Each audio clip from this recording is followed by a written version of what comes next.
out of all of the ancestries that we have, these were the only people who actually had rulership over Europeans. You know, we look at Europeans as these magnificent rulers who just conquered us, but these were the only ancestors explicitly for 800 years and centuries who were ruling over them. So I said it's them and this Islam. It got to be something there. You know what I mean? Take us to the Sultan's letter and how the so-called, well, let's just say the slaves that end up becoming slaves of West Africa fell under the Sultan of Morocco, which proves slavery was actually illegal. Your Majesty, your intervention in the case of this man is a testament to your benevolence. The United States is grateful for this act of humanity. In 1828, the Moroccan Sultan, Moulay Abdel Rahman, helped secure the freedom of Abdul Rahman Ibrahim ibn Sori. Oh man, you know, this to me is one of the more critical, very, very critical for our people to understand, especially when it comes to the dialogue about reparations. Out of all these other identities we have, this is the only identity that kind of has a flow through history and has a legal and political position, whereas the other ones don't. You know what I'm saying? They don't have a legal and political application to those identities. They're purely cultural or spiritual in their relation to us, right? And so it was at that point that I started to realize the importance of Islam. But then at the same time, you know, I'm looking at the different movements that occurred in America that was different from traditional Orthodox Islam. Allahu Akbar, Allahu Akbar.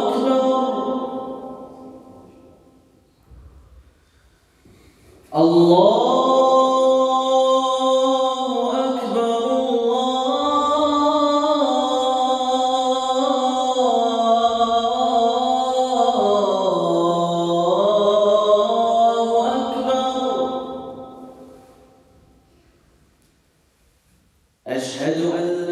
Assalamu alaikum wa rahmatullahi wa barakatuh, bro. What up? Wa alaikum salam wa rahmatullahi wa barakatuh, my brother. You know, what's happening? Alhamdulillah, man, everything's good. Pardon my tardiness. I was just trying to get all my. Nah. Don't worry about it. Don't worry about it. Don't worry about it. Don't worry about it. So look. First. Let me say thank you for reaching back and coming on. Is absolutely an honor. And I want to tell everybody, as y'all know, the Patreon, y'all know, I'm gonna actually upload that part. Like, our conversation was not scripted. In fact, it's been maybe 2008, 2009. Yes, would you say? Yeah. So 2006 to 2008, somewhere in between there. Yeah, CO6, and we talking 20 years, 18, 20 years, ladies and gentlemen. That last time we seen each other, but the first time that we really come into, you know, to know of each other by seeing each other in certain circles and whatnot. And I just want to say that there's certain people who leave an impression on your soul, and you and Alamir, and salute to Alamir. Definitely get him the greetings for me. Has been those people, you know what I mean? And as I reflect back on my life and look at certain instances, there's certain events in our lives that are just subtle, but they are very meaningful because it touched you for a purpose that maybe you are yet to grow into. And what's important of me saying that is because I want to show something real quick here.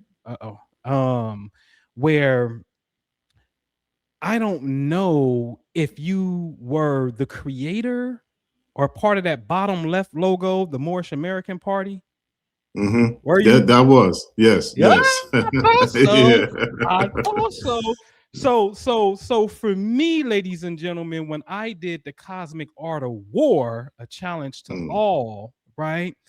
It was coming more from the perspective of, I believe that the current of that time, the let's just say scholars, I really believe in my heart of hearts that this in a unified way was absolutely, you couldn't tell me this was the solution for black folks in the way that I've always saw my brother. Y'all know him as Mansa. I know him as the Liberator. That's how far back we go. Okay, the Liberator. All right.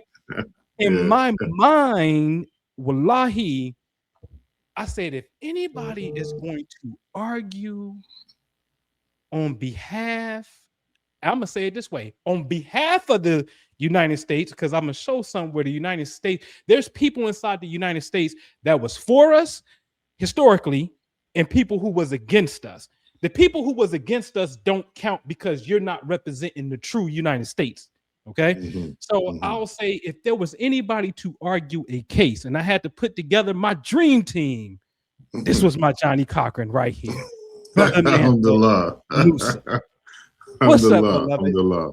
What's going on, beloved? Alhamdulillah, man. Hey, first of all, I want to give you honors and appreciation and respect and the highest regards for the work you've done in our community. You know, again, it's funny how time, circumstances, and situations operate, but you're also someone who I'm always admired and had great respect for, especially when we crossed paths over 20 years ago, because I saw that you were specifically about action. It wasn't about the type of talk that led to ego arousal. It wasn't about the type of talk that got people riled up without actually being technical and thinking about what you're doing. So I always had this level of respect for you, like, man, this bro. And then I always saw the work you were doing on the quantum manifestation aspect, and I always looked at that as a mechanism that our people have to embrace at some level in order to rectify in our minds our capacity to actually move things and get things done and bring things to us in that regard. So, you know, when you reached out to me, I said, oh man, automatically, you know what I'm saying? That time is now. So I definitely want to give you the highest honors and regards as well. Alhamdulillah, may Allah preserve you, may Allah protect you, may Allah grant you the best in this life and the next. I mean, because of the work you've done over 20 years in our community and what you mean to us as well. So alhamdulillah, honest for having me on, my brother.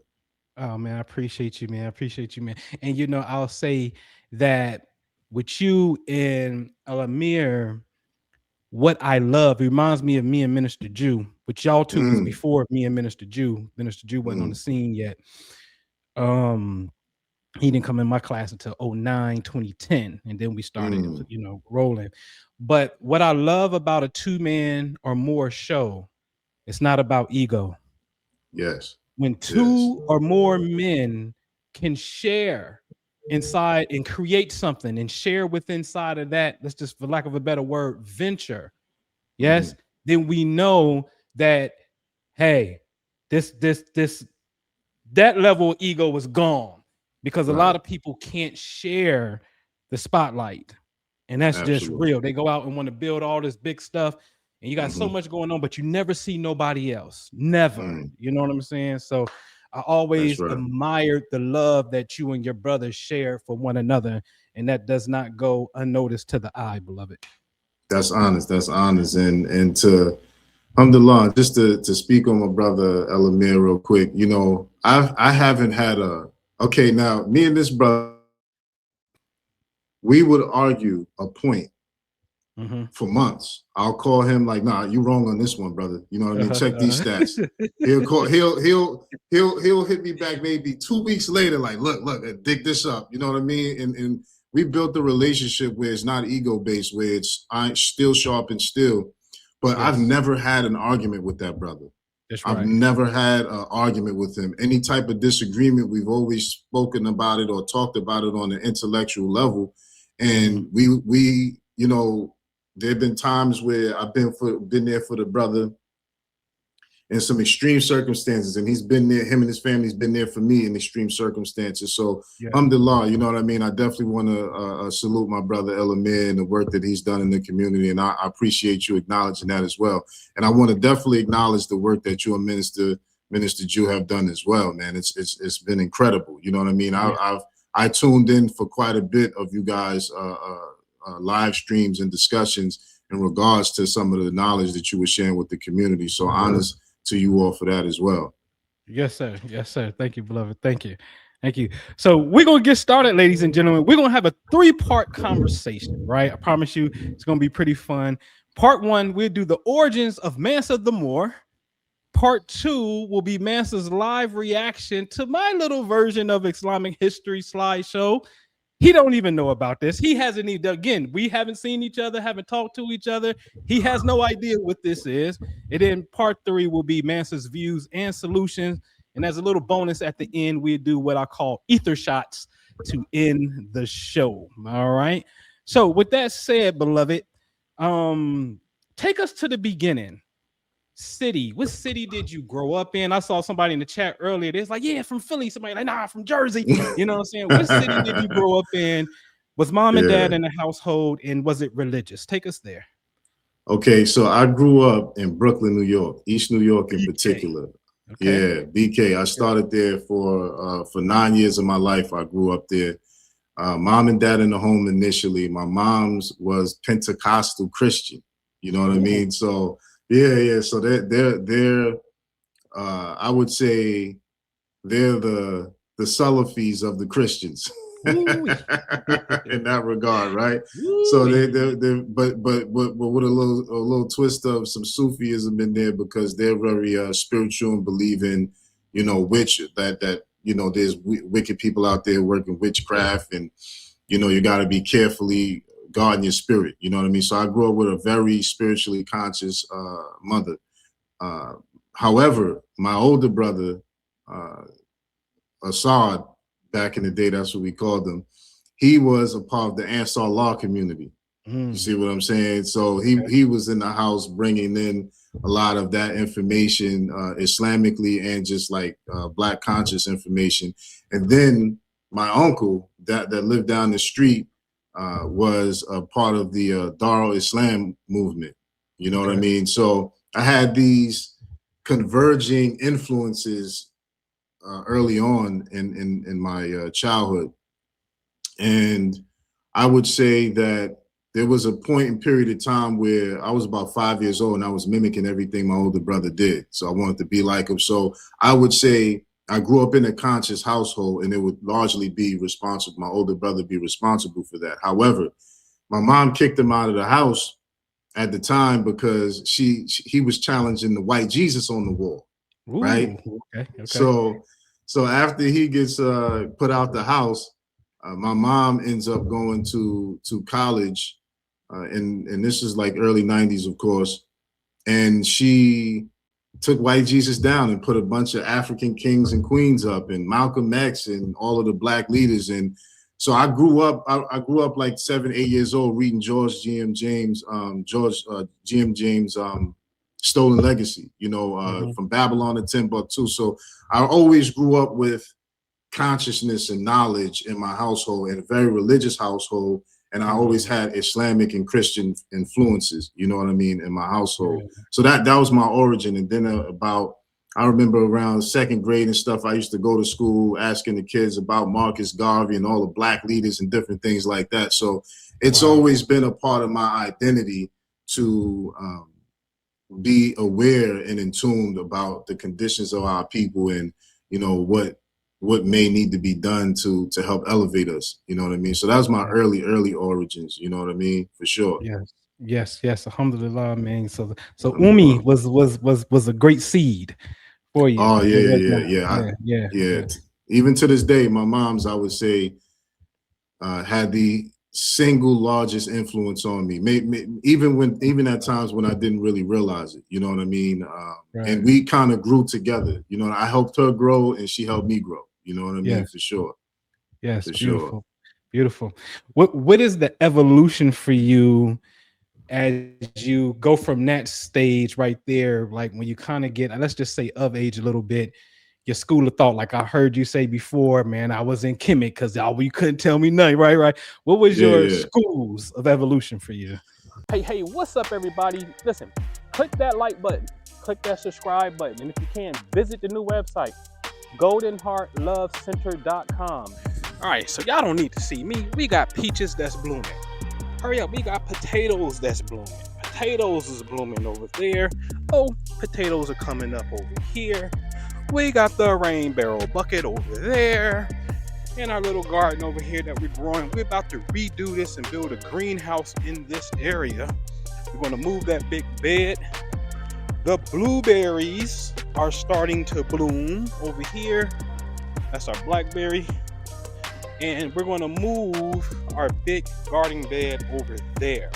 All right, so listen, 100% of your Cash App donations go to helping us maintain this property and build it, from spiritual technology that we have, from the Aura chakra machine, all the way to a heart technology to show you how to have a coherent heartbeat, and just a plethora of services, and most importantly, good company, okay? And great food that is coming. So 100% of your Cash App donations helps the Golden Heart Love Center. All right, peace. What was your schools of evolution for you? So I would say I was always Black conscious of Black African identity, all that type of stuff. And then when I reached the end of high school, I had moved to New Jersey from Brooklyn, New York at that time. And this was around the year 2000. Y2K was a big thing. And so I finished up high school in Willingboro, New Jersey. And once I graduated in 2001, I had these issues where I was, I started, my mom and dad had separated for a while. She actually never divorced him, but I ended up finding out he was dead. So I had an identity issue going on. I was trying to dig into, my history, my other side of the family, all of these types of things. And I remember that I was getting frustrated with Christianity. I was getting very frustrated with Christianity. It was, and I felt emasculated in the way that it was requiring me to participate in it, right? But I have to say, even before I continue on, that when I look back at it, I'm actually glad that I did grow up Christian, because it gave me a strong spiritual sense of a connection with the Creator and certain things that I've come to appreciate in my journey. And so from that point, I said, you know what? I'm not going to be Christian anymore. I'm going to be Muslim, because if it's one thing that I've seen Islam turn boys to men. I've seen the work that in East New York back in those times in the early 90s. New York, everywhere was really wild. Anybody growing up in the 90s, it was wild. But in that part of East New York, which was probably the wildest part of Brooklyn, New York, there was this place in East New York it was this park where a lot of unalivings, a lot of assaults on women were taking place in this particular park. And my uncle and the Dar Islam movement, they took it upon themselves as men in the community to go and make sure that that park was safe. Until, I don't know if they still call it that to this day, but up until the point that I had left and moved from that area, it was always called the Muslim Park, because they came in and established order in the community, and they had a lot of respect. So we saw anytime the community had a dispute, we would go to the Muslims in the community to solve the disputes. So I had that image and perspective of Islam, growing up, right? And so when I was saying that to myself, I said, you know what? I'm not going to change one religion for the next. I need to investigate and find out what's the truth. And if the true religion don't exist, I'm going to create it, right? So there's definitely a lot of arrogance and ego involved with that. But I was that adamant about not pigeonholing myself into things that just weren't true, because I started to learn. I started to reflect because I learned it early on in my life, Sheikh Anta Diop and all of these different books about the effects of, of Christianity on our people. And so I said, that's what started my journey. And so that night I went to sleep. Well, I didn't really go to sleep. I went to sleep and just woke up. But I remember in that sleep, before I went to sleep, I said, if there is a God, I just want the truth. I just want the truth. And that night, the whole night, I saw like this, I just was like downloading information. I saw the stars, like, in the Star Wars movie where the credits going, I just saw the stars, and all of these mathematical and geometric shapes and equations was coming to me. And it was just like downloading. And from that day forward, I've always been pretty intelligent, but from that day forward, I've always been able to retain a lot of information and recall a lot of information. And it just like kind of expanded my mind in ways that I still don't even understand. So for me, that was like a really supernatural experience because of the genuineness of my calling forth for the truth. You know what I mean? And so from there, I went through I try to reconnect with my earlier information. So because my brother had brought in, he was Ansar Allah, he brought in a lot of Dr. York's information. I started there, you know what I mean, to recover whatever information that I could get from there. And I remember when he introduced that information to me back in, whatever people can say about Dr. York or whatever he went wrong at, he definitely went sideways after he left Islam. But the point is that those images of our people had the single most profound effect on me. I never had any self-esteem issues, any confusion about the truthfulness of who we are and how varied we are in the world and how many of these different things apply to us. So I started there, right? And then from there, I started to figure out, because I was truth seeking. So I wasn't looking for things to confirm my bias. You know what I mean? I was looking for the truth. So I wasn't looking for information that was going to, make me agree with it.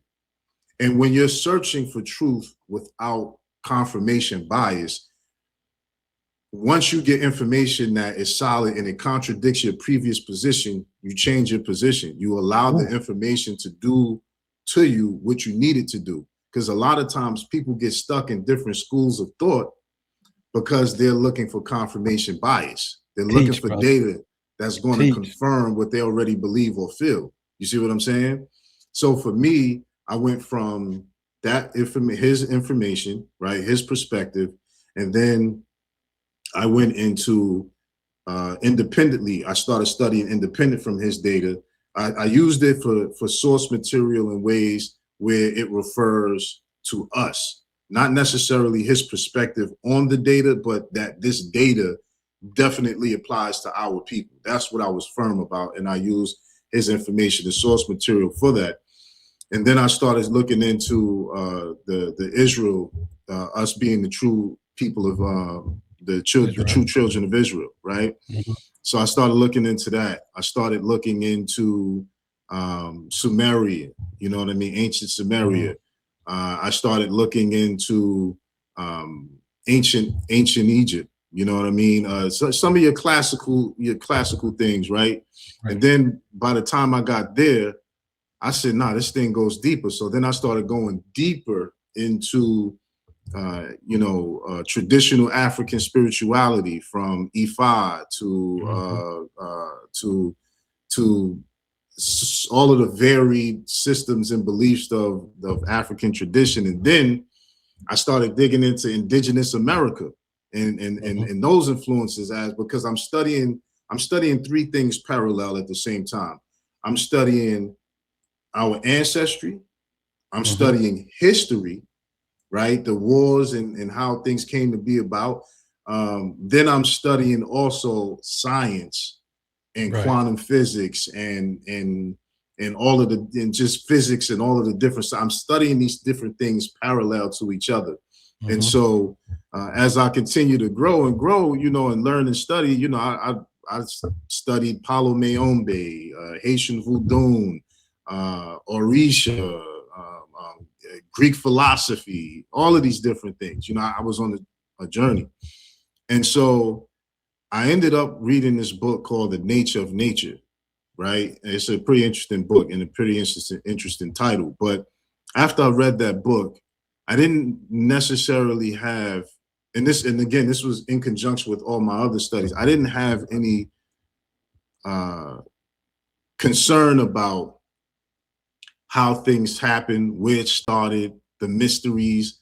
I exhausted myself. It was very intriguing. It's very good to know, but I concluded in my studies that everything says something similar, just differently. I even went into the Bhagavad Gita, the Indian knowledge, ancient, the Eastern philosophies, all of this stuff.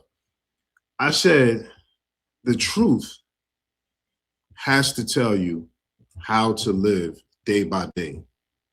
The truth has to, because that's the hardest thing. That became the hardest thing for me to formulate into one perfect system.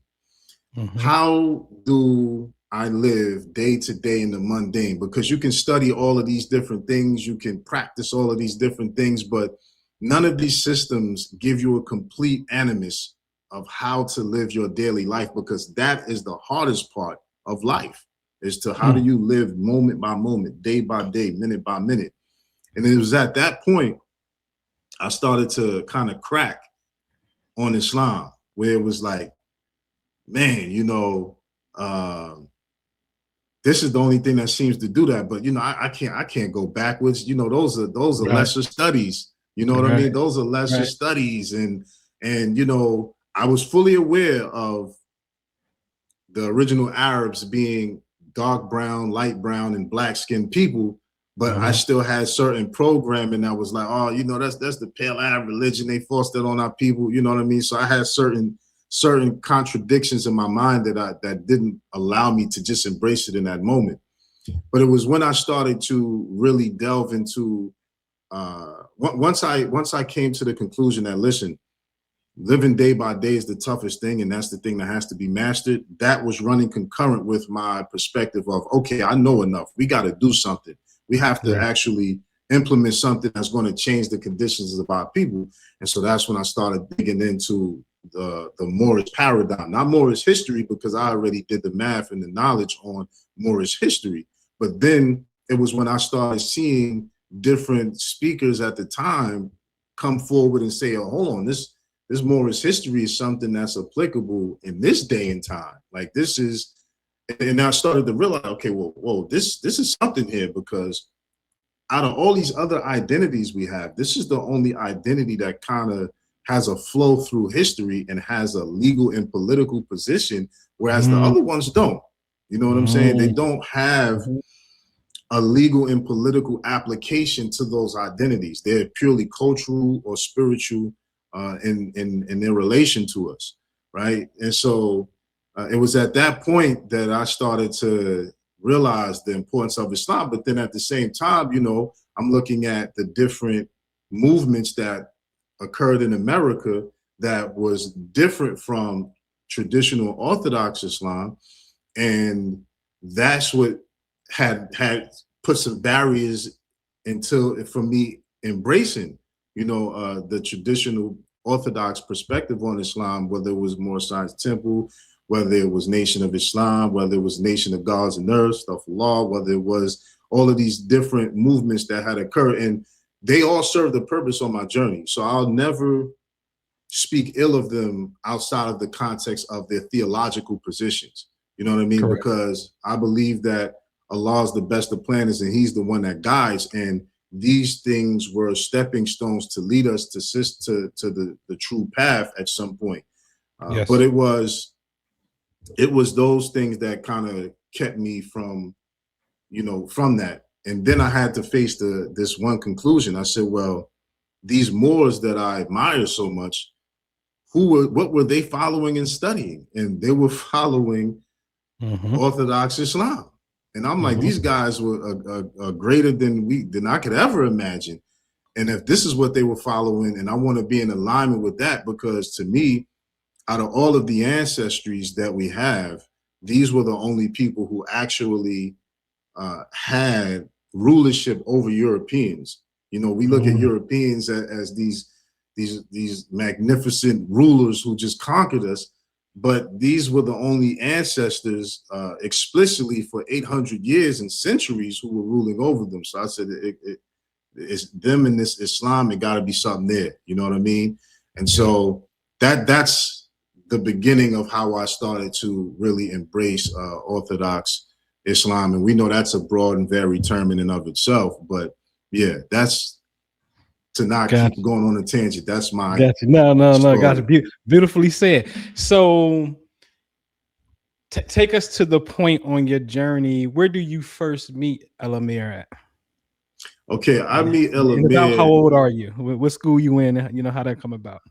Okay, so at the time that I met El-Amir was after all my journey of the histories and the studies of everything. It was at the point of actually being active and doing something to change the condition of our people in our community. So this was 2005, 2006. So, you know, I was about 23, 24 when I started this journey. Like, you know what I mean? Like, I was younger when I started the truth journey, but it was at about 24, 25, where I was like, nah, I got to get involved and do something. And that was when the time I met El-Amir. I met him through a mutual friend. And the interesting thing about it is because I had an entrepreneurial background. So I was always starting businesses, and I would always have certain documents that I had to get from the state to start my business. And then he was involved with, you know, the Moorish identity, and he was starting to learn that stuff. And then he had got some certifications and apostilles, and I was like, yo, this is the same type of paperwork I got from the state for my business. And then from there, we was locked in, you know what I mean? Because I was studying the Moorish paradigm, and then he started studying, and a mutual friend linked us in and was like, look, you know, this brother's studying this stuff too. And then from 2005, we've been locked in ever since. Gotcha. And when you say Moorish paradigm, are we talking Hakeem Bey? Well, to have a Moorish paradigm. Yeah. Well, not yes and no. I did come in contact with his information in his publication at that time called Moorish Paradigm, but I specifically like to use the Moorish paradigm as an all-encompassing term to capture what's considered the Moorish movement. Under the Moorish paradigm, you have so many different things going on. You got people involved with the concept of sovereignty. You got people involved with the concept of you know, history, and so, you know, so many different things going on, the Moorish science temple. So to me, I always use that term to encapsulate all of it. And I think Hakeem Bey himself was brilliant for using that term as well for his publication. But I'm using it in the context to kind of like encapsulate all of those different things happening under that umbrella. Gotcha. Now, I heard you say something that put me up on game. Tell us about the treaty law of South Carolina Black law, how that ties into Moorish identity, and how they specifically blew my mind when I saw this. They mentioned something about Negro Asiatic, and I said, wait a minute, this is in the 1700s. What the heck do these Europeans know about calling quote unquote black folks Negroes Asiatic? And when you hear it come from a Noble Drew Ali or the Honorable Elijah Muhammad, Black America thinks that, oh, you African, we supposed to be African, not Asiatic. What the heck do these Europeans know about this Negro Asiatic? So tell us about this South Carolina Black law, bro. Okay, so the thing about it is the law, the Negro law of South Carolina, right? And it says that the term Negro, what we see in early America taking place is, and not even just early America, but when you go from the medieval era directly into the colonial era, there's no gap between there. So we go from medieval era into colonialism. And as we move into colonialism, there's a redefining of the identities of the people of the world that the medieval world in Europe was interacting with. And so by the time we get to the 1700s, there's a clear understanding and establishing of who everybody in the world is in an attempt to reclassify them, right? So when we get to the Negro Law of South Carolina, which is in the 1700s, they say something specific as this. They say the word Negro shall be confined to slaved Africans, ancient Berbers and their descendants, not including, pretty much not applicable to free Moors, Egyptians, and Asiatic Lascars, or something to that effect. Correct. And what you'll see is the groups that they said this doesn't pertain to is because they are people, that is our identity, but they were taking those of us that were enslaved and giving us a new identity. You see, so when we look at when we are called Asiatics, a lot of our people don't realize and understand that number one, we didn't name continents. And if we did, it wasn't, they're hiding it somewhere, right? But for the most part, the term Africa wasn't used, or African wasn't used as a general term for us until colonialism, and specifically until the Berlin Conference, when it was formalized, which is in like the 1800s. And so at the time as well, the term Africa only applied to a certain section of North Africa, right? And so there's all of these concepts of where the word Africa originates, but it is not an ancient term that applied to our people ever. You know what I mean? I know, and that's hard for a lot of our people to accept, but they have to understand that when you start digging into the real history, then you'll start to realize that most of the terms that we're accepting today were hoisted upon us, or that and we accept. Now, Asiatic, you'll find that people from East Africa, they'll call those languages Afro-Asiatic languages, right? Right. So here's another key. When you look at the DNAs and the bloodlines of the world and Africa, so on and so forth, right, for lack of better words, you'll notice that the E haplogroup is the most dominant haplogroup that exists in North, Central, and South Africa, right? The E haplogroup is said to encompass the Berbers in North Africa, West Africans, and the Bantu people, how they try to say it. It's the Y. It's the E haplogroup from the Y chromosome, though. You see that there's a genetic flow. Whether some people say they don't go with the outer Africa theory, that's fine. I'm not arguing that point. I'm just showing the flow of genes, how it goes conceptually today. You'll see a flow of what's considered African ancestry leave Africa, hover around the Arabian Peninsula on over to Asia, D, E, F, and G haplogroups, and then you see E haplogroup come right back into Africa, shoot up north, shoot to the west, and shoot to the south, right? So that haplogroup or that DNA strain did not evolve or mature in Africa. It came back into Africa. You know what I'm saying? And so you could clearly see that that's what an Asiatic line is, right? And so the other thing is that when they speak of Asia Major and Asia Minor, you know, these terms were applying to our people. You know what I mean? So even when you look at to see who put Confucius on, you know, you'll see Moors, you'll see us, you'll see dark-skinned people, you see light-skinned. See, and that's the other thing too. The way melanin operates, they'll make it seem like the darker people were the slaves and the lighter people were the ones who were there. But melanin comes in two shades.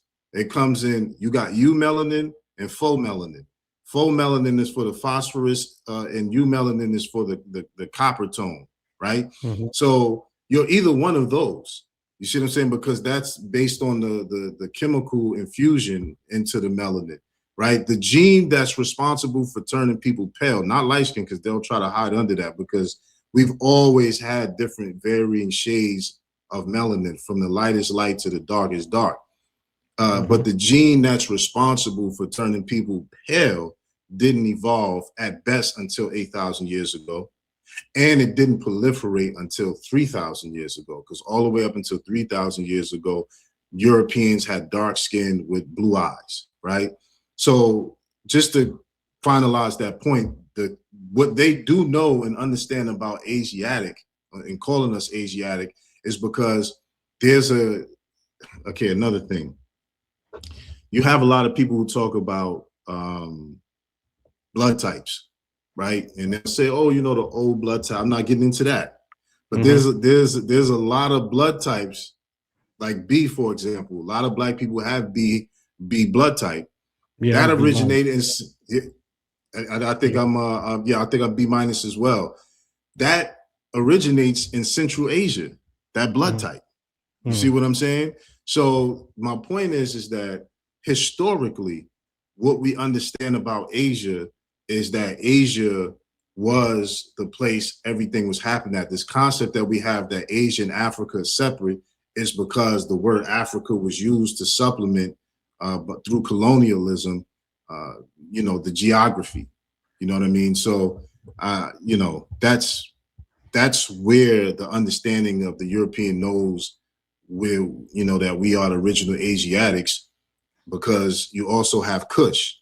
Kush is considered Afro-Asiatic, and they throw the Afro on there when they started applying the term Africa to that part of the continent. You know what I'm saying? But that's what the Negro Law of South Carolina was touching on. It was removing the identities that we had in freedom and confining it to Negro, which was a term they was creating for those of us that they enslaved.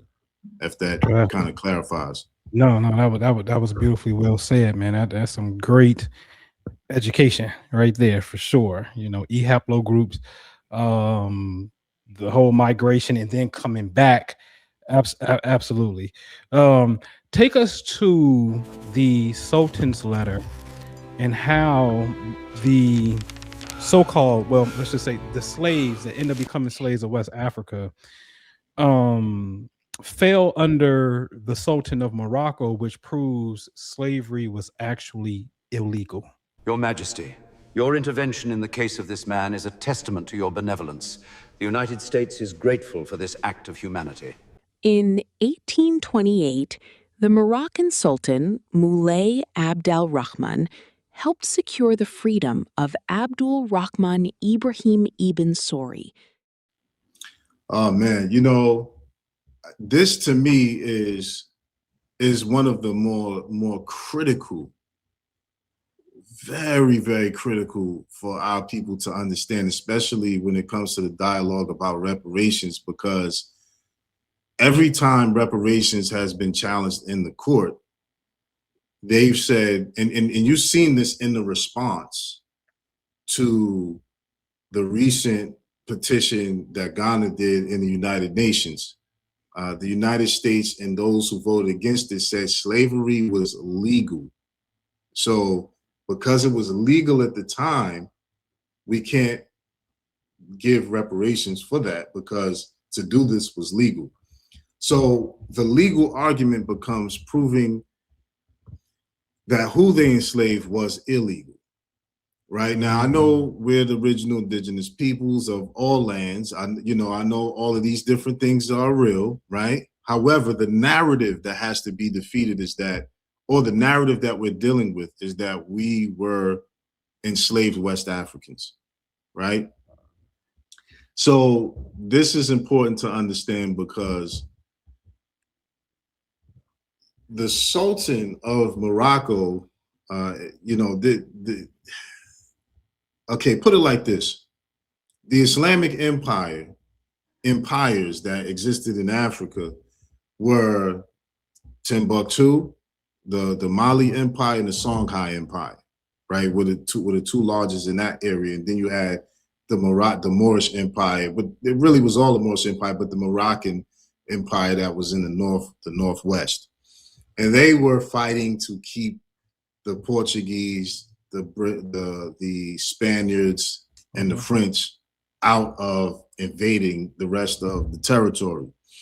And so there was a conflict between Askia Muhammad and, I forget his name, the current ruler of of Morocco, because the current ruler of Morocco had ousted through a coup, ousted the previous ruler because for whatever reason, he just didn't think he was doing a good job. But that previous sultan were friends with Askia Muhammad. And so Askia Muhammad went upon, so that that sultan had called upon Askia Muhammad and the Songhai Empire to help them, send some troops to help us defend Morocco, from the French and the Spanish. And so Askia Muhammad sent troops up there they burned it down. He was like, nah, you set it on my homie. I'm not about to help you out, so they attacked it. And so that sultan was like, listen, okay, I'm gonna get you back. So he sent troops. They never quite made it to the Songhai.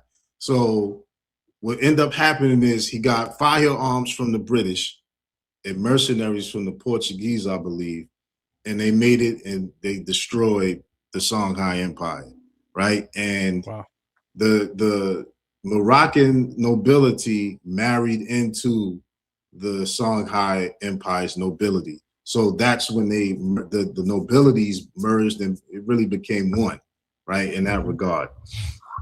And that kind of set the stage for the rest of the breaking of the Islamic stronghold and power in West Africa. Prior to and after this, right, what becomes of this is that the Sultan of Morocco is now recognized as the ruler of all West of Africa. So you have treaties with the British between the Sultan of Morocco and the British king in the 1700s, the early 1700s, I believe 1714, and people can Google this and you can check it out. But he acknowledges the Sultan of Morocco as the ruler of all West of Africa, right? So that means from north to all West of Africa, all of that's considered the jurisdiction of the Sultan of Morocco. So, and that's in treaty, right? And treaties are a step above international law. The other thing that's interesting about that is there was a case where the Morocco sued, I believe it was Spain, over the Western Sahara territory, where it was discussed and part of the holding of that case by the International Court of Justice, International Criminal Court of Justice, is that the Sultan of Morocco suzerainty, his sovereignty, existed wherever his suzerainty was acknowledged. So wherever he was acknowledged as Sultan is where his sovereignty was at. You see? Which means that the local chiefs or the smaller kings or whoever, because it wasn't the Muslims in West Africa who was selling slaves to the Europeans, not African Muslim slaves, right? They weren't doing that. When you hear the narrative, they say they sold these people for guns and rum. Muslims don't drink. That's right. Right. So they couldn't have been trading Muslims for those materials, right? So those were the tribes who were being converted to Christianity and the animist tribes who were largely involved with selling the Muslim tribes into slavery, and they didn't have the authority to do it because there were treaties with the Sultan of Morocco, with the Spanish, the French, the Portuguese, and the British to not enslave, to not capture Muslim Moors, Africans, or however you want to put it, and enslave them if they was under his jurisdiction. And the treaties covered for those who weren't under his jurisdiction. So it applied to all Muslims. And the way we know this is a fact is during the Spanish-American War, the United States went to the Sultan of Morocco and asked him to ask the Mansa the Moor and the Muslims in what's called the Philippines today to not attack them. So they used this particular treaty outside of the scope of what a lot of them try to minimize it to.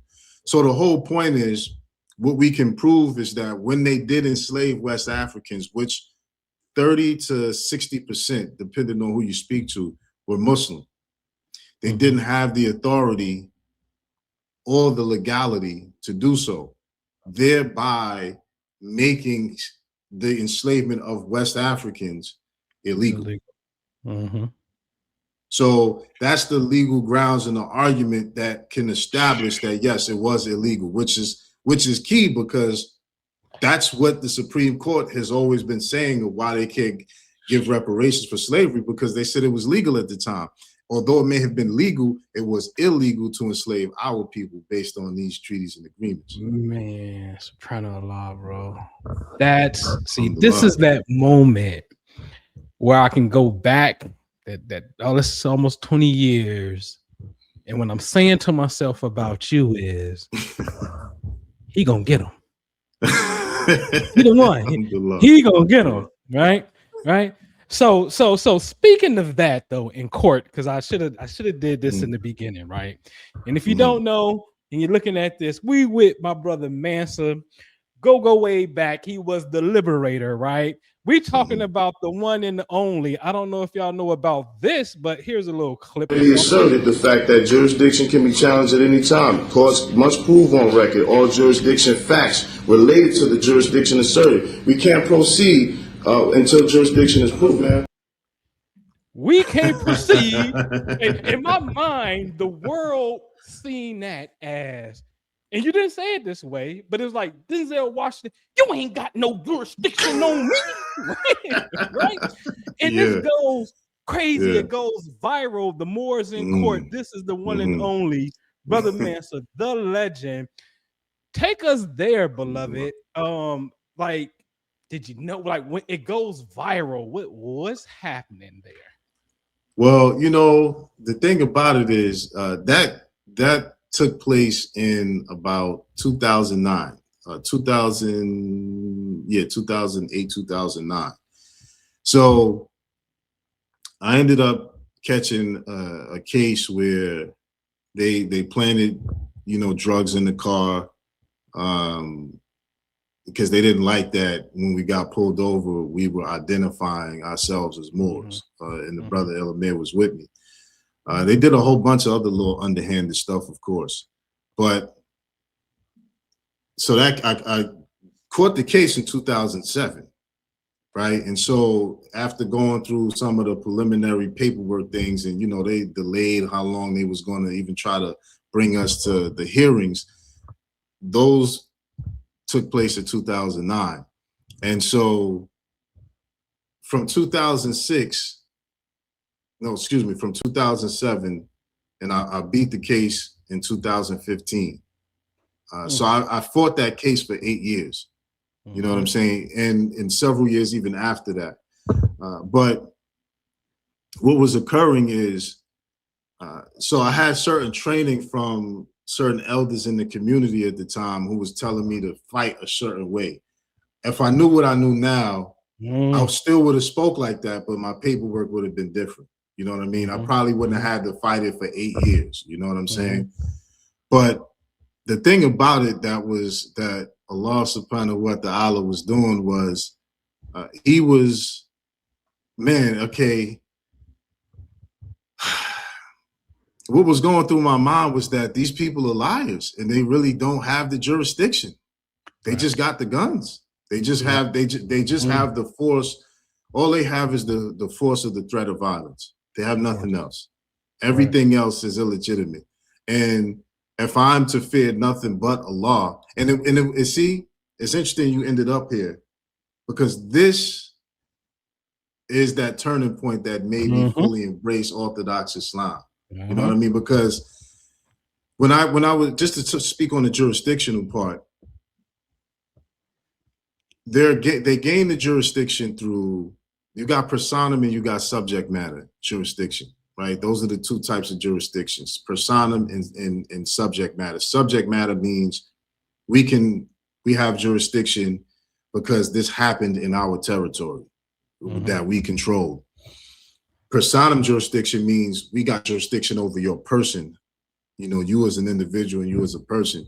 And I was arguing that they didn't have jurisdiction over both, you know what I mean? And that they had to prove it, because they actually have to prove it lawfully. You have to prove it to proceed. They didn't prove it. They never proved it.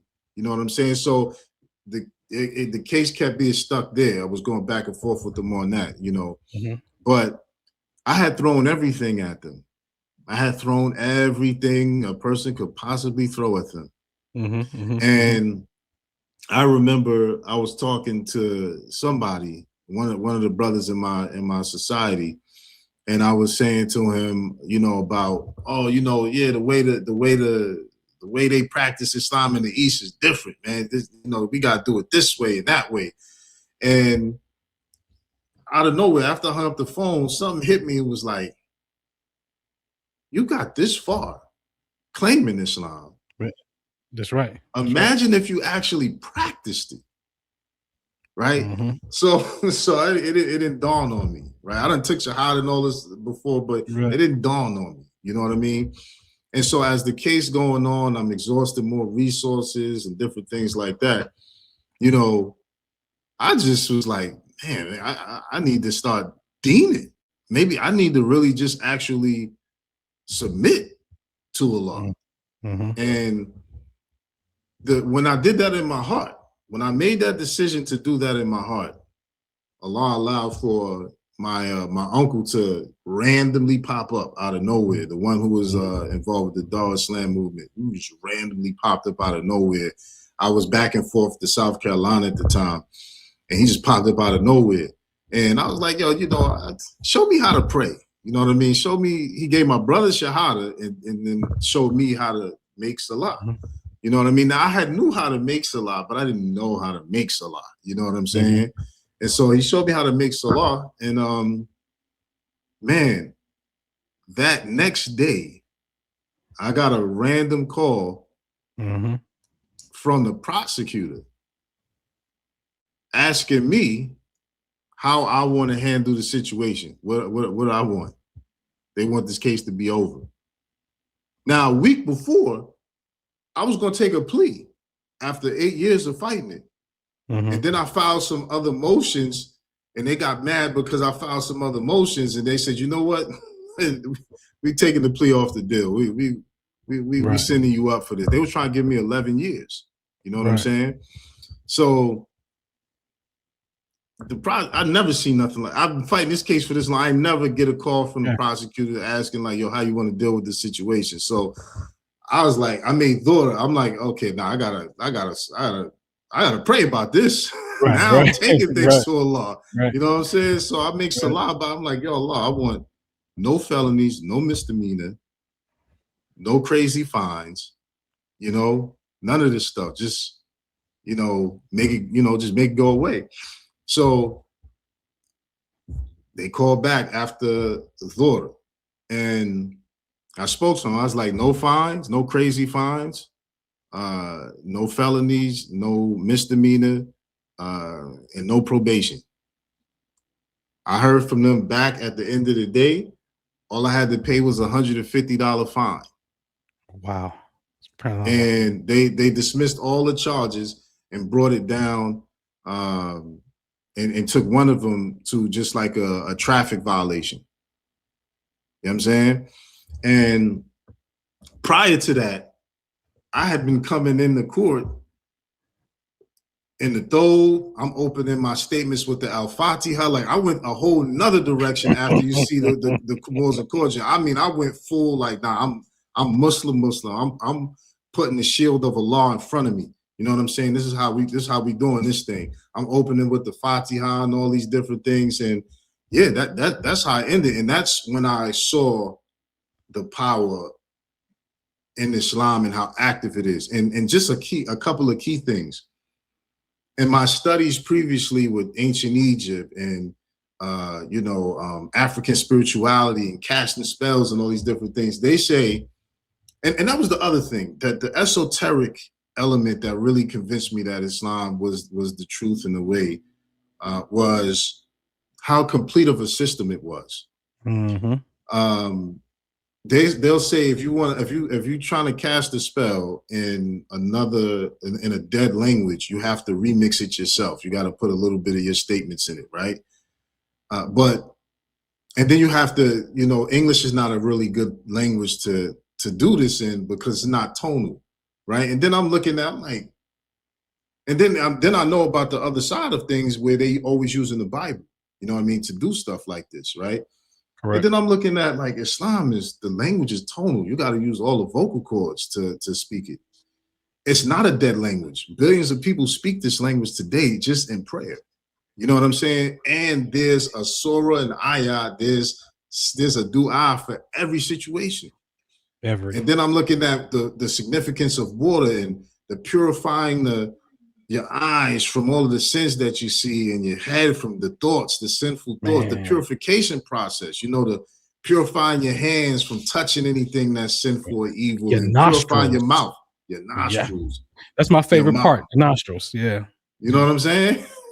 So I'm like, man, nah, this thing is different. Like this is a complete system. This has to be the system of the creator because man, it just gets deep when you start comparing and contrasting. Like I had a whole different revelation and perspective that did that for me. But that's when I saw the power that Islam was active and it was powerful if it adhered to. You know what I'm saying? So that convergence is what really pushed me over the edge to say, nah, man, I've been fighting this thing for 8 years. All I did was make salah for the first time and like twice, and Allah removed that thing just like that. I said, and I mean, I fought. I was on a run for 6 years, 6 of those 8 years. You know what I'm saying? So I'm like, what? I'm like, nah, man, this Islam is powerful. You know what I'm saying? This is where I need to be. Yeah. I'm the love. Yeah. And I was coming to that too, because I'm a little bit ahead on it. But in that, let me ask you this. I'm gonna play a second part of a video from that scene. Mm-hmm. Then I want to ask you something in regards to it. All right. Mm-hmm. Let's see where it's at here. That's not stipulated in Article 3. Hold on. Let me bring it here. I'm sorry. Here you go. There are a lot of things that aren't stipulated in Article 3, including the fact that you and I need to consult with one another. We need to be polite to one another. Absolutely, that's not there. Okay, the reason I put that there, right? She said, well, there's a lot of things that's not in Article 3. You and I need to be polite with one another. You and I need to consult one another. Then when I saw it, I always seen it this way. And I see it this way, and I see it this way now. But I'm gonna ask you, in hindsight 2020, as you done got older, you done got wiser. It appears as if she wasn't a dickhead. And her saying things like, you and I need to be nice to each other and consult with her. It seems like she was the type where you could have been like, hey, Yana, can I meet with you in your private chamber and have a conversation with you? It seems like she was the type that was very receptive enough to say, because I've heard her say like, hey, if you want to, you need this, I'm going to tell you need to fill out this application. It's not about jurisdiction right now. It's about this, but you need to fill out this application. It just seems like she was the type you could have pulled to the side and say, hey, listen, this whole thing is just a mess. And I appreciate you being kind and being patient. It seemed like you could have worked her, but not in a bad way or a malicious way. It just seemed like she was open. Do you get that in hindsight 2020? Oh no, 1,000%. That's the yes and no. Put it like this. you know, they're always doing underhanded, sneaky stuff. Okay. Always, right? So they're always going to do this little underhanded, sneaky thing. However, yes, that was, if I wasn't, I was young, you know what I'm saying, and full of fire, you know what I'm saying. So I didn't see it that way. But looking back in hindsight, she actually was giving me certain game that if my decorum was a certain way, I could have handled it much differently. Because to her, at one point, they was bringing students in to study the whole thing. They was like lining them up in the back, and you know, because they had never seen it like that before. Now, when you see other people try to do it, it's like they're ready for it. You know what I mean? Because people don't really know what they're doing per se. They're just trying to copy something they saw. But she definitely was giving us game on like when she said, if you don't want to appear again, appear metaphysically. You see, so some of the elders, right, and appear metaphysically means appear in the paperwork. But see, I was filing affidavits. I wasn't filing motions. You see? And I wasn't filing motions because the elders at the time was telling me, if you file a motion, that's asking the court and that's giving them jurisdiction. You see? So I messed up there because she said that's not a proper application to the court. So I knew I was supposed to, she was telling me like, make a proper application to the court. This way. Do it this way. And I'm just like, no, if I do it this way, I was given the jurisdiction because of the elders that was teaching, because they didn't really know the game like that. You know what I mean? But if what she was telling me is like, yo, file a motion for suppression, file a motion for this or that. That's really what she was telling me, you know, and I could have, there's been times she was more than reasonable though on certain stuff, because there was times when, you know, I'm like, yeah, I gotta go for Eid. You know what I'm saying? I'm like, I can't attend court this day. She'll change the court date. You know what I'm saying? It's like, you know, you got religious obligations. You know what I'm saying? So looking back in hindsight, she was the type that because another thing that was intriguing to her is, you know, here's this young man out here from, y'all pulling into the streets, but I can tell he's very intelligent to even be approaching this way. You know what I'm saying? So she definitely was giving some game, and she definitely was the type that, you know, I could have went to her chambers or requested to speak in her chambers and, you know, get some more clarity on it, because she was intrigued herself, and I would say she definitely had, you know, a certain level of respect for us. For sure. Yeah, absolutely. Okay, I just want to say this part too. That's also the nature of the decorum that we're supposed to have with them, in the sense that as long as we're articulating and non-emotional, we can get a lot further and a lot more done in that way, for sure. Right. She definitely comes off as what I would call an abolitionist daughter. Yeah. She was intrigued. She was intrigued, because at one point I was in there, you know, I had a fez on, but I had on a suit and I had some French cufflinks on, and she kind of checked me on that, because I was like, I was talking about something, and she was like, yes, the man I see before me with the fez and French cufflinks, because like, if you're your national character, what you doing with French cufflinks on? You know what I'm saying? That's why I started going up in there with the dove and different things like that. But she, you know, she was giving a lot of game on the low. And I look back at a lot of stuff, she gave a lot of game away that I didn't pick up until looking back on it, for sure. A message that comes to me, and you take whatever, you know, I wonder if she's still alive, and two, if she is, because I know you left a memorable impression on her. It would be interesting to see if you just shot her some random communication of just thought about you and thank you so much over the years, and you know what I'm saying? In a sense, you know what I'm saying? I just wonder how that would go. But anyway, before we move into part 2, help me bridge this connection, beloved. Bridge the connection between America and the Moorish Empire geographically. Like, what covers the Moroccan Empire, and is America, because we heard this, right, the secret empire of the Moors? Because I'm having a hard time connecting these dots, because one, The infrastructure of such as running baths and sewers was not in America when society was using outhouses in the South, right? Taking craps in a hole in the ground. And two, there would be no need for a treaty of peace and friendship if America was really Morocco. And third, Native Americans are clearly not the same Moors, again, because of the lack of infrastructures. You know, the museums I've went to, these people didn't even have shoes in comparison to Moors in Spain, Moors and, you know, the Eastern Moors. So we hear that, oh, the Moors was already here, but it seemed like there's an infrastructure problem. Can you connect those dots to me? What's the truth about that, beloved? So, you know, I'm definitely not one of the people who say everything happened here and nothing happened in Africa. I'm not one of those people. Let me put these caveats in before I give my full perspective on it. I but I know for a fact that a lot of information still has to be uncovered. A lot of information has been covered still, and it just needs to be uncovered to get the full and complete picture and story. However, I would say that the American civilization was a lot more advanced than they tell us it was.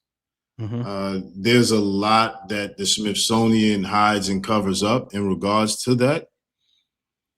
However, that doesn't necessarily mean that this is the Moorish or Moroccan Empire and over there wasn't. The connection that I see from now there are theories one can derive. There are perspectives and inferences one can presume, but the data to verify it doesn't exist. Doesn't say, excuse me, I won't say it don't exist, but it hasn't been uncovered, right? So if those positions are to be held as true unequivocally, then we need the data to back it up. Not saying the data don't exist, it just hasn't been uncovered. It doesn't exist as far as the reality we know. But what is validated is that the Moors had been coming here and trading. You know, traditionally, when I'm talking about the Moors, we know there's a pre-Islamic period and that there were Moors who weren't just Islamic, of course. But when I'm speaking of the Moors, I'm speaking specifically of the medieval Islamic Moors. That's what I'm speaking about. And we have documented records that they came here in the 8th century, that they were traveling.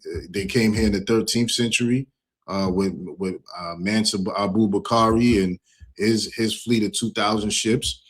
We found Ogham script and Kufic script in certain places in the Midwest and you know, in the frontier. So we know that there's a Moorish Islamic presence that have been coming here and trading. However, they never sought to colonize or take over in that way. It seemed to have been just a place that they would come to trade. The same way you have Christopher Columbus in his diary speak to some of the tribes that he spoke to, and they said, you know, these guys came from across the river, what they call the river, and brought guanine, which was copper and gold spears mixed together, and that's the kind of spears that they made in the Mali Empire in West Africa. You see, so we have international trade occurring, yes, and I would even, but see, again, there's a book where it has this a Native American or American Indian chief woman. Now, here's the other thing. The word Indian means dark. And prior to them using the word Indian, they used the word Moor to describe the people here. And there's a clip that the Peabody Museum in Harvard had showed, had established that the term Indian replaced the word Moor, you know, in describing these people.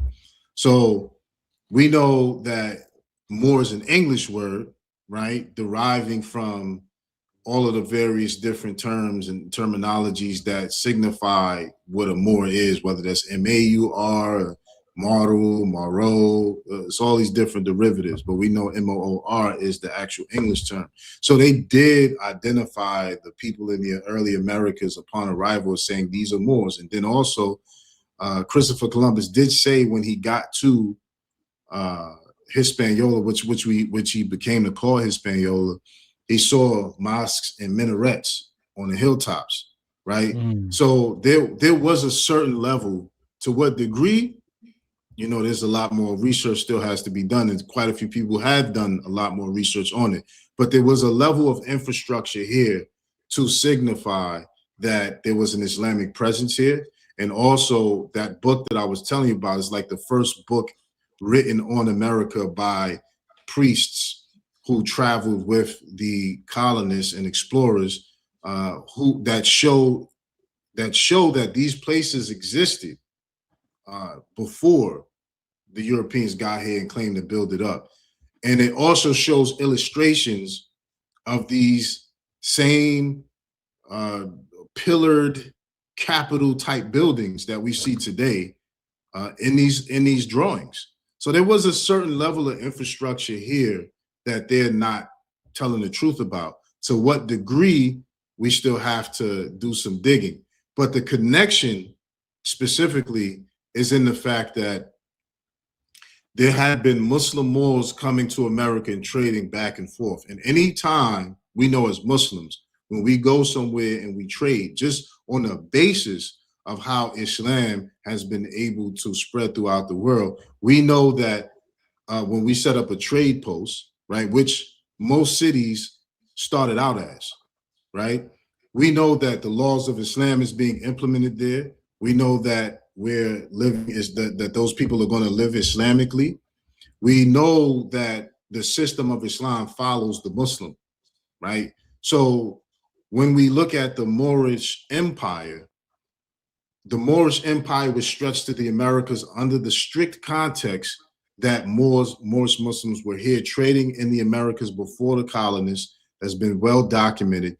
Now, to what degree of colonization that the Muslim Moors did, and whether that colonization was in conflict with the natives, that's a debate for another time. But we do know that that presence existed here in the Americas, which is why there's so many different locations that correspond to those on the other side.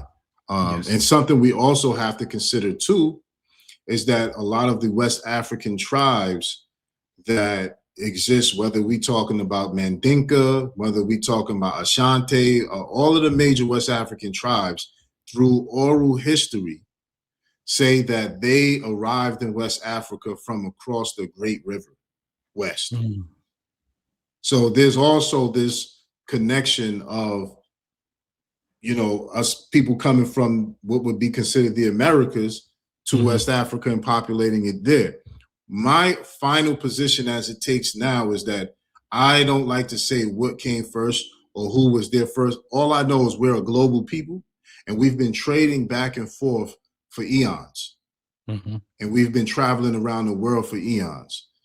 So to me, the data will reflect that if we find something here older, that's not to say we wasn't here or we wasn't there. It's just that we're a global people and we've been trading back and forth. But specifically the Moorish Empire, the Moorish Islamic Empire did not have the presence here that it had in Africa and in Europe and in other places beyond trading. You know what I'm saying? As far as what's verifiable. Gotcha. Very, very well said. You know, and you know, just on similarities, and like as you said, we're global people.